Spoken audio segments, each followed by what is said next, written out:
दोस्तों, अगर आप भी इंजीनियरिंग क्षेत्र में अपना करियर बनाना चाहते हैं तो आज इस वीडियो को कंप्लीट ज़रूर देखिएगा, क्योंकि आज इस वीडियो में हम आपको ये बताने वाले हैं कि एमटेक कोर्स क्या होता है, इसके लिए एलिजिबिलिटी क्राइटेरिया क्या होती है, इस कोर्स के करने के फ़ायदे कौन कौन से हैं और ये कोर्स कितने साल का होता है और इस कोर्स को करने के बाद आपकी सैलरी कितनी मिलेगी। यानी कि पूरी जानकारी बहुत ही अच्छे तरीके से हम आप सभी स्टूडेंट्स को कानों तक इन्फॉर्मेशन को प्रोवाइड करने वाले हैं, तो वीडियो को आप कंप्लीट जरूर देखिएगा।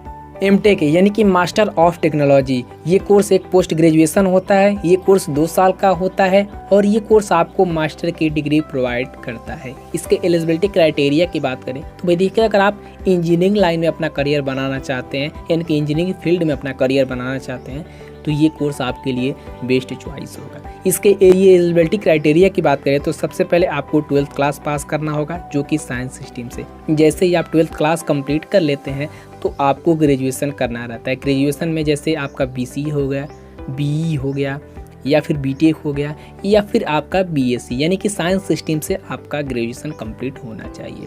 यानी कि जैसे आप 12th कंप्लीट कर लेंगे तो आप ग्रेजुएशन करेंगे और जैसे ही आपका ग्रेजुएशन कंप्लीट हो जाता है, अगर आपका ग्रेजुएशन में 50 to 55% यानी कि 50 से 55% के बीच में मार्क्स आते हैं तो आप एमटेक करने के लिए एलिजिबल हो जाएंगे। इसके लिए आपको एक एंट्रेंस एग्ज़ाम देना रहता है और जैसे ही आप इस एंट्रेंस एग्ज़ाम को क्वालिफाई करेंगे तो आपका एमटेक में एडमिशन हो जाएगा, यानी कि मास्टर ऑफ टेक्नोलॉजी में आपका एडमिशन हो जाता है। यानी कि सबसे पहले आपको 12th कंप्लीट करना होगा साइंस स्ट्रीम से और जैसे आप 12th कंप्लीट कर लेते हैं तो आप बी या फिर बीटेक, बीसी, बीएससी कर सकते हैं, यानी कि बीसीए या फिर बीएससी कर सकते हैं।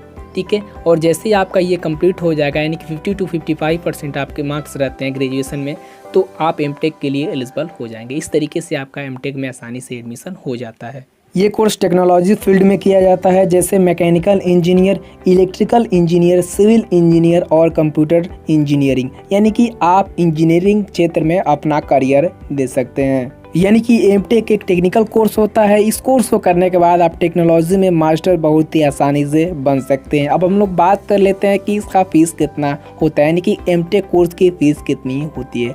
तो भाई देखिए, एमटेक कोर्स की फ़ीस अलग अलग कॉलेज में अलग अलग होती है।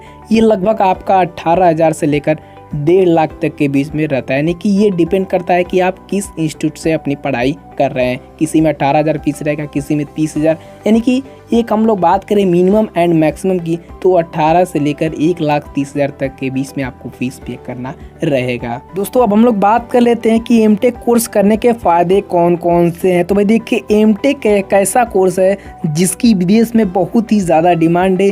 ये कोर्स स्टूडेंट्स के करियर को बहुत ही सुनहरा बना सकता है। एमटेक कोर्स करने के बाद विद्यार्थी के पास जॉब के बहुत सारे ऑप्शंस आ जाते हैं। साथ ही एमटेक करने के बाद छात्रों को लगभग तुरंत जॉब मिल जाती है। यानी कि जैसे आप एमटेक कंप्लीट कर लेंगे तो आपको जॉब ढूंढने की आवश्यकता नहीं होगी, आपके पास बड़ी बड़ी कंपनियां आएंगी। इस कोर्स करने के बाद स्टूडेंट्स इंजीनियरिंग के क्षेत्र में बहुत ही अच्छा अपना करियर बना सकते हैं। एमटेक कोर्स करके आप मैनेजमेंट के क्षेत्र में करियर बना सकते हैं।